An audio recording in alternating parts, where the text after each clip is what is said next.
5 বছরে বিশ্বের যত স্টার আসবে তার মধ্যে ইন্ডিয়া থেকে সবথেকে বেশি স্টার ক্রিকেটার আসবে। এই কথাটা কালকে বলছে ইন্ডিয়ার কোচ গৌতম গম্ভীর। তিনি অকপটে এই কথাটা বলে গেছে এবং তার সাথে আমি সম্পূর্ণভাবে একমত। এবং তিনি যে কথাটা বলছে সেটা হচ্ছে আগামী নেক্সট 5 বছরে যে কয়েকটা স্টারই ক্রিকেটে আসবে সেটা ইন্ডিয়া থেকে পাবেন। তিনি এক্সাম্পল দিয়ে গেছে। আপনারা যদি এইবার আইপিএলের দিকে তাকান তাহলে কিন্তু ইন্ডিয়ান ন্যাশনাল টিমের কোনো প্লেয়ার আইপিএলে ভালো করে নাই, বা ইন্ডিয়ান ন্যাশনাল টিমের কোনো প্লেয়ার মানে খুব বেশি যে আগাইছে, আমি টেস্ট টিমের মানে টি-20 টিমের কথা বলতেছি, মানে সেরা 1-2-3-এর মধ্যে কিন্তু আপনারা পাবেন না। তো সেখানটায় যারা খেলছে বা যারা আসছে ইয়ং, যাদের উপর আশা ছিল তারা সে আশাটা পূরণ করছে। যেমন সাই সুন্দর বলেন, অভিষেক শর্মা বলেন, সঞ্জু স্যামসংয়ের কথা বলেন, তিলক বর্মার কথা বলেন, হ্যাঁ ইন্ডিয়ার আরও যারা স্টার ক্রিকেটারগুলো আছে ইয়ং, যারা একদম মানে ইয়ং উঠতি বয়সে যারা ন্যাশনাল টিমে আসবে, যাদেরকে নিয়ে বিসিসিআই একটা শখ খুঁজবে, তারা কিন্তু আইপিএলে এবার প্রত্যাশার জায়গাটা পূরণ করছে এবং সেই প্রত্যাশার জায়গা থেকে তারা ন্যাশনাল টিমে আসার যোগ্যতা রাখে। এবং সেই কথাটাকে তুলে ধরেই ইন্ডিয়ান কোচ গৌতম গম্ভীর বলে গেল যে আমাদের নেক্সট 5 বছরে ক্রিকেটে যতগুলো স্টার জন্ম হবে, এই স্টারগুলো আমার মনে হয় সারা বিশ্বের ক্রিকেট টিমে যতগুলো আছে তারা এতগুলো স্টার জন্ম দিতে পারবে না। সো এই কথাটা বলার পর পাকিস্তানের কিছু এক্সাম্পল তিনি টান দিছে যে পাকিস্তানের যারা লিজেন্ডারি ক্রিকেটার আছে তারা না বুঝে না শুনে কেন যে ইন্ডিয়াকে নিয়ে কথা বলে গৌতম গম্ভীর সেটা বোঝে না।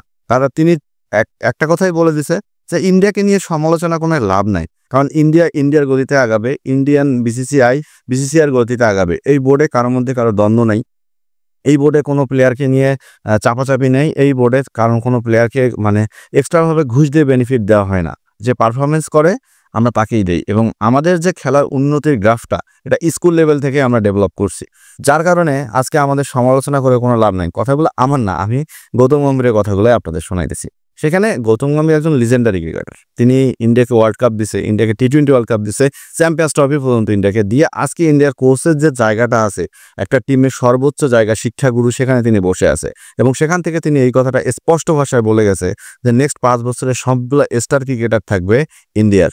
এইটার সাথে আমি সম্পূর্ণভাবে একমত হচ্ছি যে নেক্সট 5 বছরে আসলে যারা স্টার আসতেছে, এটা বোলিং বলেন, ব্যাটিং বলেন, সেখানে ইন্ডিয়াই এগিয়ে আছে। তাছাড়া পাকিস্তান বলেন, অস্ট্রেলিয়া বলেন, নিউজিল্যান্ড বলেন, সাউথ আফ্রিকা বলেন, কোনো স্টার ক্রিকেটার আমি দেখি না।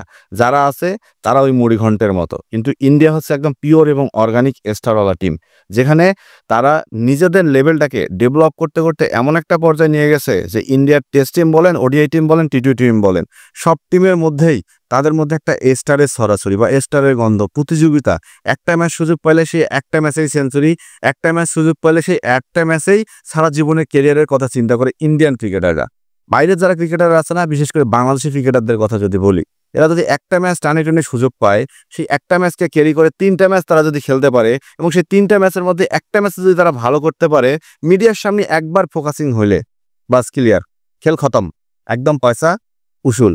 সেখানে ইন্ডিয়ান ক্রিকেটাররা দেখেন, তারা একটা ম্যাচ সুযোগ পেলে একটা ম্যাচ দিয়ে মিডিয়ার ফোকাসে আসে না।